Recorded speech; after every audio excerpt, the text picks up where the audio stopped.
خیان اپنی دن میں آگے نکل گیا مگر پھر اسے وہیں کھڑے دیکھ کے واپس آیا تھا۔ تمہیں کیا ہو گیا ہے؟ ابھی وہ الیگزینڈر کو ہاتھ لگاتا جب ایک گھومتا ہوا مکہ سیدھا اس کے منہ پہ آیا تھا، جس سے اس کا جبڑا جیسے ہل ہی گیا۔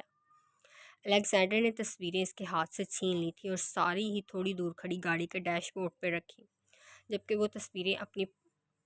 تصویر اپنی پاکٹ میں ڈال لی تھی۔ جیسے ہی الیگزینڈر واپس آیا، اس کی طرف آیا، خیام کھڑا ہو چکا تھا۔ الیگزینڈر نے پھر اس کے چہرے پہ مکہ مارا تھا اور ساتھ ہی ایک زوردار مکہ اس کی پسلیوں پہ مارا تھا، جس سے اسے تو لگ رہا تھا کہ اس کی کوئی پسلی ٹوٹ گئی ہوگی، منہ میں بھی خون کا ذائقہ محسوس کر سکتا تھا۔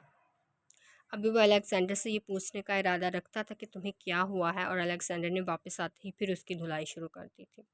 اب اس میں اٹھنے کی ہمت بھی نہیں رہی تھی،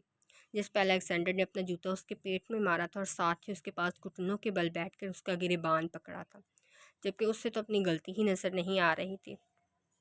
ان کی تعریف کرنے کا حق صرف مجھے ہے، ان کو جی بھر کے دیکھنے کا حق بھی صرف مجھے ہے، ان کی خوبصورتی کو سراہنے کا حق بھی صرف مجھے ہے۔ تو تمہاری ہمت کیسے ہوئی ان کی تعریف کرنے کی؟ میں نے کبھی ان کے بارے میں اپنے دل و دماغ میں غلط خیال نہیں لایا، اور تو کیا کہہ رہا تھا؟ الیگزینڈر اس کا سر زور سے سڑک پہ مارتے بولا تھا، جبکہ خیام کا دماغ ہی گھوم گیا تھا اتنی زور سے سڑک پہ لگنے سے۔ انہیں ہمیشہ تمیز سے مخاطب کرنا، مجھے پسند نہیں کوئی ان سے بدتمیزی کرے، خواہ وہ میں ہی کیوں نہ ہوں۔ الیگزینڈر خیام کے جبڑے کو سختی سے پکڑ کے بولا تھا، اس کے منہ سے خون نکل رہا تھا اور سر سے بھی، جبکہ چہرے پہ اور بھی چوٹیں آئی تھیں جو کہ بہت ہی بھیانک منظر پیش کر رہی تھیں۔ خیام کو تو سمجھ نہیں پا رہا تھا کہ آخر الیگزینڈر نے اسے اتنا مارا کیوں ہے۔ خیام کے بے ہوش ہونے پہ الیگزینڈر ہوش میں آیا تھا اور اسے اٹھا کے گاڑی میں ڈالتا نکل چکا تھا، جبکہ اپنے بندوق کے معاملے میں پہلی دفعہ اس نے اپنا ٹیمپر کھویا تھا، اور ساتھ ہی اس کے دماغ میں بہت کچھ چل رہا تھا، جن میں سر فہرست یہ جاننا کہ کیا وہ لیل کو بھی کڈنیپ کرنا چاہتے تھے۔ ہاں ہیر، تم ابھی پاکستان کے لیے نکل رہی ہو، جس لڑکی کی ڈیٹیل سینڈ کر رہا ہوں اس کی حفاظت کرنی ہے، اور وہ جس کمپنی میں جاب کرتی ہیں وہاں اپلائی کر دو، تمہاری جاب بھی وہاں پکی ہو جائے گی، مگر اسے تمہارے بارے میں معلوم نہیں ہونا چاہیے اور نہ ہی ان کو کوئی نقصان پہنچے۔ الیگزینڈر نے خیام کو ہسپتال میں ایڈمٹ کرواتے ہی ہیر کو پاکستان جانے کا بول دیا تھا، جبکہ اسے اس کا فیک کارڈ بھی مل چکا تھا اور نام بھی، جو اس نے پاکستان میں رہتے ہوئے استعمال کرنا تھا۔ حال انم اور منہا جیسے ہی گھر پہنچے، انم باہر گارڈ کو دیکھ کے پریشان ہو گئی۔ انم نے گھر کے اندر آتے ہی تبسم کو آوازیں دینا شروع کر دی، ماما ماما کہاں ہیں آپ؟ جب اسے لیل ایک بیگ کے ساتھ سیڑھیاں اترتی دکھائی دی، اور اس کے ساتھ ہی تبسم بھی تھی۔ لیل، تم کہیں جا رہی ہو؟ اس نے سوال تو لیل سے کیا تھا، جبکہ اس کو جواب تبسم کی طرف سے آیا تھا۔ ہاں، اس کی شادی ہو گئی ہے اور اب وہ اپنے شوہر کے ساتھ اپنے سسرال جا رہی ہے، جبکہ ان کا جواب سن کے انم تو فریز ہی ہو گئی تھی۔ ماما یہ کیا کہہ رہی ہیں آپ؟ لیل کی شادی کب ہوئی؟ اور حماد تو شاید آج کل کراچی گیا ہوا ہے، تو کیا وہ واپس آ گیا؟ مگر آپ نے اتنی جلدی لیل کی شادی کیوں کر دی؟ انم شوق سے باہر نکلتے ایک ساتھ ہی اتنے سوال کر گئی تھی، جبکہ تبسم نے صرف ایک ہی سوال کا جواب دینا ضروری سمجھا تھا، جبکہ اس دوران لیل صوفے پہ بیٹھ چکی تھی اور سب کچھ ایسے اگنور کر رہی تھی جیسے یہ باتیں اس کے بارے میں نہیں بلکہ کسی اور کے بارے میں ہو رہی ہوں۔ لیل کی شادی حماد سے نہیں ہوئی، تبسم کے سکون سے جواب دینے نے انم کو بے سکون کر دیا تھا، اس لیے سارے لحاظ سے ایک طرف رکھتے اب ذرا غصے سے بولی تھی، تو کس سے ہوئی ہے لیل کی شادی؟ سکندر نام ہے اور لیل کو پسند کرتا تھا، ایک دن پہلے اس نے رشتہ مانگا تھا، میں نے ہاں کر دی اور آج کا وقت دیا تھا تو آج وہ نکاح کے لیے آ گیا۔ تبسم نے ایک مختصر سا تعارف دیا تھا، جس پہ انم لیل کے پاس آ بیٹھی تھی، جبکہ اس دوران کسی نے بھی دھیان نہیں دیا کہ منہا بھی یہی موجود ہے، جو سب سن اور سمجھ بھی رہی ہے، مگر جسے منہا کی سب سے زیادہ فکر تھی آج وہ ہی اپنے حواس میں نہیں تھی۔ لیل، کیا تم اسے جانتی ہو یا تم نے اسے پہلے دیکھا ہوا ہے؟ کون ہے؟ انم کے پوچھنے پہ لیل نے اس کی طرف زخمی نظروں سے دیکھا اور ایک لفظی جواب دیا تھا، ہاں، تو تم نے اپنی مرضی سے شادی کی ہے؟ انم کے لہجے میں بہن کی فکر بول رہی تھی، جبکہ لیل کو اس فکر سے بھی ابھی نفرت ہو رہی تھی۔ نہیں کی، میں نے اپنی مرضی سے شادی، بلیک میل کیا تھا، دھمکی دی تھی کہ اگر میں نے شادی کے لیے ہاں نہیں کی تو وہ لیل چیختے ہوئے بولی تھی، جیسے خود سے لڑتے لڑتے بس ہو رہی ہو، جبکہ جملہ مکمل نہیں کیا تھا، جیسے چاہ رہی ہو کہ سب بدل جائے اور اس کی مرضی سے ہو جائے اور اسے کسی کو بتانا نہ پڑے کہ وہ کس کے لیے مجبور ہوئی تھی۔ کیا اس نے تمہیں جان سے مارنے کی دھمکی تھی؟ خدا کے لیے بتاؤ لیل، بتاؤ مجھے۔ لیل انم اسے بات مکمل نہ کرتے دیکھ بولی تھی، جبکہ اس کے جواب میں لیل نے اتنی آہستہ جواب دیا تھا کہ انم مشکل سے سن پائی تھی۔ بہت آسان ہوتا اگر وہ مجھے جان سے مارنے کی دھمکی دیتا، پھر میں بخوشی یہ جان بھی دے دیتی، مگر لیل پھر خاموش ہو گئی۔ مگر کیا لیل، بتا بھی دو۔ انم اس کی ادھوری بات پہ اب کی بات چیت تھی۔ اتنا ہی سننے کا شوق ہے تو سنو، اس نے دھمکی دی تھی کہ وہ منہا کو کڈنیپ کر لے گا، اور اگر میں انکار کرتی تو وہ یہ کر سکتا تھا۔ کہتے ہی لیل نے اپنا سر اپنے ہاتھوں میں گرا لیا، جبکہ منہا یہ سب ان کے بس یہ سمجھ سکی تھی کہ اس کی ماسی نے اس کی جان بچانے کے لیے اپنی مرضی کے بغیر شادی کر لی ہے، جبکہ اس وجود سے منہا کو نفرت ہوئی تھی، جس کی وجہ سے اس کی ماسی کی آنکھوں میں آنسو آئے تھے۔ لیل کی یہ بات کرنے کے بعد پورے حال میں خاموشی چھا گئی، جیسے آ کر گارڈ کی آواز نے توڑا تھا۔ میم کو لینے کے لیے سر باہر آئے ہیں اور کہہ رہے ہیں کہ میم کو باہر لے آئیں، انہیں ذرا جلدی ہے۔ وہ تو اپنی بات کر کے جا چکا تھا، جس پہ تبسم نے لیل کی طرف دیکھا تھا۔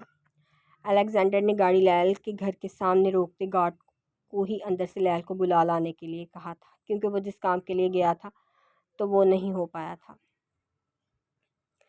کیونکہ خیام اور جانی اس بندوں کو پکڑنے میں ناکام رہے تھے، جس پہ الیگزینڈر نے ان کو بھی گھر جانے کو کہا تھا، اور خود وہ لیل کو لینے آ گیا تھا کہ اب اس بندے کو صبح ڈھونڈ لیں گے۔ جو اپنے بندوں کی موت سے پریشان ہوتا، خود بھی کہیں چھپ گیا تھا، مگر کب تک؟ تبسم نے لیل کو اٹھایا تھا، جس پہ ایک لمبا سانس کھینچتی اٹھ کھڑی ہوئی، جبکہ کپڑے اس نے دوپہر والے ہی پہن رکھے تھے، اور اب بھی اوپر ایک چادر لیتی باہر کی طرف چل پڑی تھی، جس پہ انم درمیان میں بول پڑی تھی، مما آپ کیسے لیل کو کسی بھی انجان کے ساتھ بیچ سکتی ہیں؟ ہم اس کے بارے میں کچھ جانتے بھی نہیں ہیں، اوپر سے اس نے لیل کو دھمکا کر شادی کی ہے۔ تمیز سے بات کرو انم، بہنوئی ہے وہ اب تمہارا۔ تبسم نے اس کی بات پہ غصے سے گورتے ہوئے کہا تھا، مما یہ کیسا بہنوئی ہے جس نے شادی ہی دھمکا کے کی ہے، اور لیل تمہیں اس کی بات مان کر اس کے ساتھ جانے کی کوئی ضرورت نہیں، وہ منہا کو کچھ نہیں کرے گا، ہم پولیس اسٹیشن میں رپورٹ کروائیں گے۔ انم پہلے تبسم سے کہتی، پھر لیل کے ہاتھ پکڑ کے بولی تھی، جس پہ لیل کی بس ہوئی تھی، انم فار گاڈ سیک میرے لیے یہ فیصلہ مشکل نہ بناؤ، اور یہ پاکستان ہے، یہاں کوئی قانون نہیں، صرف پیسہ بولتا ہے، اور ویسے بھی میں منہا کے لیے خود کو قربان کرنے سے پہلے ایک بار بھی نہیں سوچوں گی، اور یہ تو صرف شادی ہے اور اس شخص کے ساتھ جانا ہے۔ اور یہ کہتے ہی لیل اپنا سامان لیتی جانے لگی تھی، مگر پھر رک کے منہا کو دیکھا اور جھک کے اس کا ماتھے کا بوسہ لیتی نم آواز میں بولی تھی، ماسی لوز یو آر لاٹ میرا بچہ، اور بولتے ہی وہ باہر نکل گئی تھی، جہاں ایک اور سفر اس کا انتظار کر رہا تھا، جس کی منزل سے وہ انجان تھی۔ لیل کے باہر نکلتے ہی اس مغرور بادشاہ نے نیچے اتر کر گاڑی کا دروازہ کھولا تھا اور بیگ اسے سے لے کر گاڑی کی پچھلی سیٹ پر رکھ دیا، جو لیل خاموشی سے پکڑ کے گاڑی میں بیٹھ گئی تھی۔ آج اس کے لیے اس کی بس ہوئی تھی۔ تبسم بھی لیل کے پیچھے ہی باہر آئی تھی اور لیل کی گاڑی میں بیٹھنے پہ الیگزینڈر سے بولی تھی، تمہیں اپنے جگر کا ٹوٹا دے رہی ہوں، اس کا خیال رکھنا، اس نے پہلے ہی بہت سے غم اندر چھپائے ہوئے ہیں، اسے مزید کوئی غم نہ دینا۔ جبکہ ان کی بات سن کے الیگزینڈر نے خاموشی سے سر کو خم دیا تھا، جیسے کہہ رہا ہو میں ان کو کوئی تکلیف نہیں آنے دوں گا، اور آ کے گاڑی کی ڈرائیونگ سیٹ پہ بیٹھ گیا، اور ساتھ ہی گاڑی لیل کے گھر سے آگے بڑھا لے گیا تھا، جبکہ لیل کی حالت کو سمجھتے اسے چھیڑنے کی بالکل کوشش نہیں کی تھی۔ گاڑی کی آنکھوں سے اوجھل ہونے پہ تبسم اندر کی طرف بڑھ گئی تھی، جبکہ اس گارڈ کی ڈیوٹی اب یہاں کی رکھوالی کرنا ہی تھا۔ انم تو لیل کی بات سن کے ہلنے کے قابل نہیں رہی تھی کہ وہ منہا سے اتنی محبت کرتی ہے کہ اس کے سر سے خود کو وارنے سے پہلے ایک بار نہ سوچے، اور منہا کی اپنی ماں اس سے 8 سال تک غافل رہی اور اب چاہتی ہے کہ اس کی بیٹی اس سے محبت کرے۔ اسے ہوش تبسم نے آ کر دلایا تھا، جو منہا کو اپنا یونیفارم بدلنے کا کہہ رہی تھی، جبکہ کوئی نہیں جانتا تھا کہ اس معصوم کے ذہن پہ اس سب کا کیا اثر پڑ رہا ہے۔ منہا کمرے میں آتے ہی یونیفارم بدلنے کے بجائے بیٹھ کے رو رہی تھی، اور یہ بھی اسے اس کی ماسی نے ہی سکھایا تھا، اور وہ روتی ہوئی اپنی ماسی کی باتوں میں ہی کھو گئی تھی۔ ماسی آپ رو رہے ہو؟ میں نانو کو بلا کے لاتی ہوں، منہا جس کی آنکھ لیل کے رونے کی آواز سن کے کھلی تھی، لیل کی طرف دیکھ کے بولی، جس پہ لیل منہا کا ہاتھ پکڑ لیا تھا، نہیں منہا، آپ کسی کو نہیں بلاؤ گے، یہاں سب صرف تماشا دیکھنے کے لیے ہوتے ہیں، کوئی آپ کے اندر کے دکھ کو نہیں سمجھتا، اس لیے کسی سے اپنے آنسو صاف کروانے کے بجائے ہمیشہ خود صاف کرنے چاہیے، اور ویسے بھی ہمارے رونے پہ سامنے والا صرف ہمیں دلاسا دے سکتا ہے، اور وہ بھی جھوٹے، اس لیے کسی کے جھوٹے دلاسے سننے کے بجائے ہمیں چاہیے کچھ پل اپنے ساتھ روتے ہوئے گزار دیں اور پھر پہلے سے بھی زیادہ مضبوط بن کے اٹھ کھڑے ہوں، جنہیں کوئی بھی طاقت توڑ نہ سکے۔ لیل کی باتیں یاد کرتے ہوئے منہا کو مزید رونا آ رہا تھا، مگر وہ اپنی ماسی کی بات یاد کرتے اس نے خود سے وعدہ کیا تھا کہ وہ ماسی کو اس شخص سے آزادی دلوائے گی، کیونکہ لیل اس کی جان بچانے کے لیے اس انجان شخص کے ساتھ گئی تھی۔ جبکہ روتے روتے ہی وہ سو گئی تھی۔ جب تبسم اسے نیچے کھانا کھانے کے لیے بلانے آئی تو منہا کو سوتے دیکھ اس کے پاس آ گئی تھی، جو اس وقت لیل کے کمرے میں ہی سو رہی تھی۔ اس کے چہرے پہ مٹے ہوئے آنسوؤں کے نشان دیکھ کے انہیں لیل کی یاد شدت سے آئی تھی۔ تم تو چلی گئی ہو مگر اپنی پرچھائی چھوڑ گئی ہو۔ دیکھو اسے بھی کسی کے سامنے رونا نہیں پسند اور نہ ہی اپنے غم بتانا۔ پتہ نہیں اس کی قسمت میں کیا لکھا ہے۔ وہ منہا کو اٹھائے بغیر ہی چلی گئی تھی، کیونکہ وہ نہیں چاہتی تھی کہ ابھی وہ اٹھے۔ اس لیے کوشش کی تھی کہ کوئی آواز بھی نہ پیدا ہو، کیونکہ وہ بھی تو لیل کی طرح نیند کی کچی تھی۔ تبسم نیچے آئی تو انم بیٹھی کھانا کھانے کے لیے تھی، جبکہ دماغ اس کا کہیں اور تھا، جس پہ تبسم نے ایک لمبا سانس کھینچ کے اسے ہلایا تھا، جس پہ وہ ہوش میں آتی اپنی ماں کی طرف دیکھنے لگی تھی۔ ماما، منہا میری بھی بیٹی ہے، مگر ہر دفعہ اس کے لیے قربانی لیل کیوں دیتی ہے؟ وہ منع بھی تو کر سکتی تھی۔ اگر وہ انکار کر بھی دیتی، ماما کوئی اس سے ہاں نہیں کروا سکتا تھا۔ مگر ماما پھر اس نے منع کیوں نہیں کیا؟ کیوں اس نے خود کو قربان کر دیا صرف اور صرف منہا کے لیے، جس کی وجہ سے اس نے اپنا سب سے بڑا خواب بھی چھوڑ دیا تھا اور آج اسی کے لیے اپنی سب سے بڑی ضد بھی چھوڑ دی؟ ماما، میں 8 سال تک اس سے اپنے دل کی وجہ سے غافل رہی، مگر لیل نے اس کے لیے اپنا دل ہی مار دیا۔ ماما، یہ سب قربانیاں تو مجھے دینی چاہیے تھی نا؟ پھر ماما وہ کیوں ماما؟ تبسم نے لیل کی طرف دیکھا تھا، جو ان کے ہاتھ پکڑ کے ان سے سوال کر رہی تھی۔ وہ جانتی تھی اسے پینک اٹیک آ رہے ہیں، مگر اسے سنبھالنا آسان بھی نہیں تھا۔ اب یہ ان کے ہی ذمہ داری تھی اور انہیں ہی نبھانی تھی۔ دیکھو انم، یہ ساری آزمائشیں لیل کے حصے کی تھیں اور اسے ہی ان پہ پورا اترنا تھا۔ اور اگر منہا کی بات کی جائے تو چاہے دنیا کے لیے تم اس کی ماں ہو، مگر جو مقام اس کے دل میں لیل کا ہے، لیل کو حاصل ہے، وہ تم کبھی بھی نہیں پا سکتی، چاہے تم اب کچھ بھی کر لو۔ اس لیے ان سب کو قبول کرو اور لیل کے لیے دعا کرو کہ اللہ اس کے اس سفر میں اس کے لیے آسانیاں پیدا کرے، اور جاؤ سو جاؤ۔ منہا لیل کے کمرے میں ہی سو گئی ہے تو اسے مت اٹھانا، خود بھی میڈیسن کھا کے آرام کرو۔ تبسم جانتی تھی اب اس سے کھانا نہیں کھایا جائے گا، اسی لیے اسے بیچ دیا تھا اور خود بھی لیل کے لیے آسانیوں کی دعا کرتی برتن اٹھا کے رکھتی سونے چلی گئی۔ جانی اور قیام الیگزینڈر کے کہنے پہ گھر آ چکے تھے، جبکہ وہ کہاں گیا ہے اس سے وہ دونوں ہی انجان تھے۔ جانی نے کھانا بنایا تھا، جبکہ قیام تک فریش ہو کے آ چکا تھا، جس پہ جانی اپنا اور مومنہ کا کھانا لیتا اوپر جانے لگا تھا، مگر اسے کھانا اوپر لے جاتے دیکھ قیام کی زبان میں کھجلی ہوئی تھی۔ کیا دن آ گئے ہیں، لوگ تو مکمل زن مرید بن کے رہ گئے ہیں، جبکہ جانی اس کی بات کو اگنور کرتا اوپر چلا گیا۔ قیام کا تو منہ ہی بن گیا تھا، میری بات کی کوئی ویلیو ہی نہیں ہے اس کی نظر میں، مگر پھر کھانا کھانے لگا، جبکہ منہا کو آج نہ دیکھ سکنے کی وجہ سے وہ دکھی ہو رہا تھا۔ جانی جیسے ہی ڈپلیکیٹ چابی سے لاک کھولا تو منہا سامنے ہی بیڈ پہ لیٹی ہوئی تھی، جبکہ دوسرا دھیان اس کے کھانے کی طرف گیا تھا،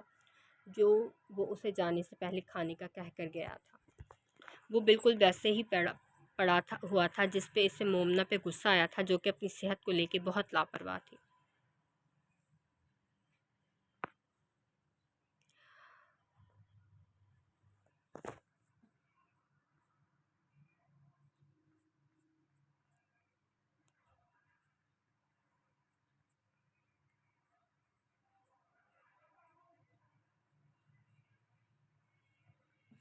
جانی غصے سے اس کی طرف بڑھا تھا، جو بیڈ پہ اس کی سائڈ پہ سو رہی تھی، مگر پھر اس کا دھیان مومنہ کے چہرے کی طرف گیا، جو پرسکون سے سو رہی تھی۔ جانی اس کے سر کے دونوں طرف ہاتھ رکھتا اس پہ جھکا تھا، جبکہ اس کی سانسیں مومنہ کے چہرے پہ پڑ رہی تھی۔ بہت بری ہو تم، بالکل بے خیال نہیں رکھتی میری ننھی سی جان کا، جانی اس کی ناک پہ کس کرتے ہوئے بولا، جس پہ مومنہ تھوڑا سا کسمسائی تھی۔ جانی کی سانسوں کی خوشبو کو محسوس کرتے دھڑکنیں بھی تیز ہونے لگی تھی، جبکہ مومنہ کو یوں دیکھتے جانی کو اس کی سانسوں کی طلب ہونے لگی تھی، جس پہ اس نے مومنہ کو ہونٹوں کو اپنی گرفت میں لے لیا۔ جہاں پہلے اس کے عمل میں نرمی تھی، وہیں آہستہ آہستہ ان میں جانی کی شدتیں بھی شامل ہو گئی تھیں، جبکہ اپنی سانس رکنے پہ مومنہ کی آنکھ کھل گئی تھی، مگر پھر جانی کو اپنے اتنے پاس سانسوں پہ قابض دے کر اس نے مزاحمت کی تھی، جس پہ اپنے پیروں کی مدد سے ہی اس نے جوتے اتار پھینکے تھے اور اپنا سارا وزن ہی مومنہ پہ منتقل کر دیا، جس پہ وہ نازک جان تو ہلنے سے بھی قاصر ہو گئی تھی، مگر پھر اپنے ہاتھوں کی مدد سے جانی کو دھکا دینے لگے تھے، جس پہ جانی نے اس کے دونوں ہاتھوں کی انگلیوں سے اپنی انگلیاں الجھا دی تھیں، مگر مومنہ سے دور ایک سیکنڈ کے لیے بھی نہیں ہوا تھا۔ اپنی بے بسی پہ مومنہ کی آنکھوں سے آنسو نکلنے لگے تھے، جبکہ مومنہ کو روتے دیکھ جانی پیچھے ہوا تھا اور کروٹ بدلتے مومنہ کو اپنے اوپر کر لیا اور ساتھ ہی اس کی شرٹ کی زپ بھی کھول دی تھی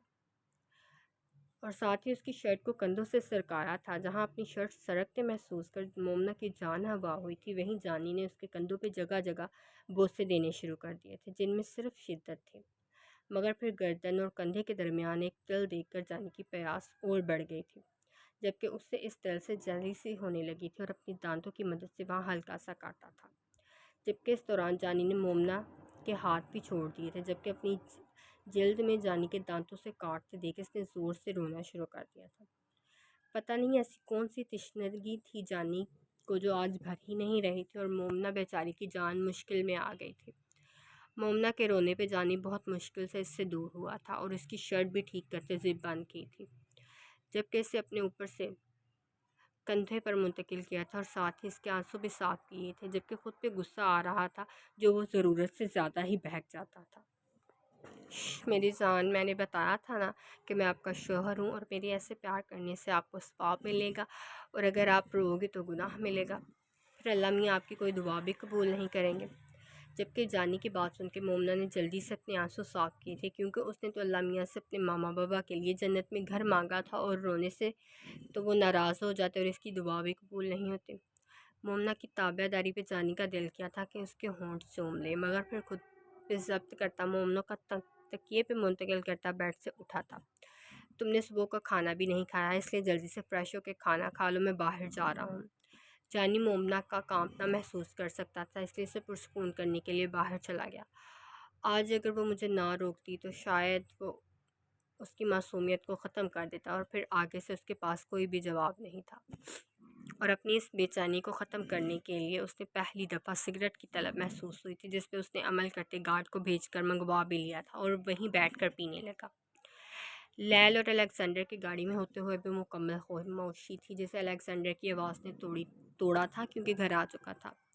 لیلا، آپ اندر چلی، میں سامان لے کے آتا ہوں، جس پہ لیلا خاموشی سے گاڑی سے نیچے اتر گئی تھی اور اس گھر کو دیکھا تھا جس کے مین گیٹ کے باہر وہ کھڑی تھی، جو کہ کھلا ہوا تھا، جہاں سے وہ اندر داخل ہوئی، جہاں گھر کے سامنے وسیع سا گارڈن بنایا گیا تھا جس میں سے رات کی رانی کی خوشبو آ رہی تھی، اور اس کے پاس ہی کہیں ایک سائڈ پہ کرسیاں اور ٹیبل پڑی تھی جس پہ شاید کوئی بیٹھا بھی ہوا تھا، جسے اس نے اگنور کیا تھا اور وہاں سے اندر کی طرف چل گئی۔ گھر کا دروازہ بھی کھلا ہوا تھا جس سے وہ اندر داخل ہوئی تھی، مگر فی الحال میں پڑے صوفوں میں سے ایک پہ بیٹھ گئی اور چاروں طرف دیکھنے لگی، جہاں نیچے 4 کمرے بنے ہوئے تھے اور ان میں سے ایک شاید کچن کا تھا، اور وہیں تھوڑا دور سیڑھیاں بنی تھی، شاید اوپر بھی کمرے تھے، چونکہ اسے نہیں پتہ تھا کہ کس کمرے میں جانا ہے، اس لیے وہیں بیٹھ گئی تھی۔ الیگزینڈر جیسے ہی لیل کا سامان لے کے اندر آیا، اسے گارڈن کی چیئر پہ بیٹھ کے کوئی اسموکنگ کرتا نظر آیا تھا، جس پہ وہ اس کی طرف آ گیا، مگر پھر وہاں جانی کو اسموکنگ کرتے دیکھ اسے انتہا کا غصہ آ رہا تھا، کیونکہ اس طرح کی حرکتوں کی توقع وہ قیام سے تو کر سکتا تھا، مگر جانی سے نہیں۔ جانی جو اپنی طلب پوری کرنے کے لیے بیٹھا تھا، اپنے اوپر کسی کی نظروں کی تپش محسوس کرتا اپنے پیچھے دیکھنے لگا تھا، مگر پھر وہاں رئیس کو کھڑے دیکھ کے اس کی آنکھیں کھل گئی تھیں، اس لیے جلدی سے سگریٹ اپنے پیر کے نیچے مسلتا اٹھا تھا، جبکہ ایک زوردار تھپڑ اس کے منہ پہ لگا تھا جس نے اس کا دماغ گھما دیا تھا۔ اگر اتنا ہی شوق ہے مرنے کا تو مجھے بتاؤ، وہ جانی کو گھورتے ہوئے بولا تھا۔ سوری رئیس، تو بس اس کی طلب ہو رہی تھی، تو جانی شرمندگی سے سر جھکا کے بولا، جبکہ الیگزینڈر کا دل کر رہا تھا ایک دو اور لگاتے اس لیے، مگر پھر سارا معاملہ سمجھتے بولا تو لہجہ بالکل ٹھنڈا تھا۔ جانی، وہ ابھی بچی ہے، اور اتنا کہتے ہی وہ جا چکا تھا، جبکہ جانی اس کے لفظوں کی گہرائی سمجھ چکا تھا، کیونکہ یہ ہیر نہیں تھی، یہ رئیس تھا، جسے اپنی بات سمجھانے کے لیے صرف ایک جملہ ہی بہت تھا، اور جانی بھی اس کے پیچھے ہی اندر چلا گیا تھا، جبکہ سگریٹ کا پیک وہاں سے کچھ دور کھڑے گارڈ کو باہر پھینکنے کے لیے دے دیا تھا۔ یہ تھا 5واں ایپیسوڈ، امید ہے یہ بھی آپ کو پسند آیا ہوگا، اور مزید ایپیسوڈز کے لیے بنے رہیے، اور اس میں آئی تھنک سو آپ کو اگر خود پڑھنا ہو تو اس کے لیے بھی آسانی رہی ہوگی۔ اللہ حافظ۔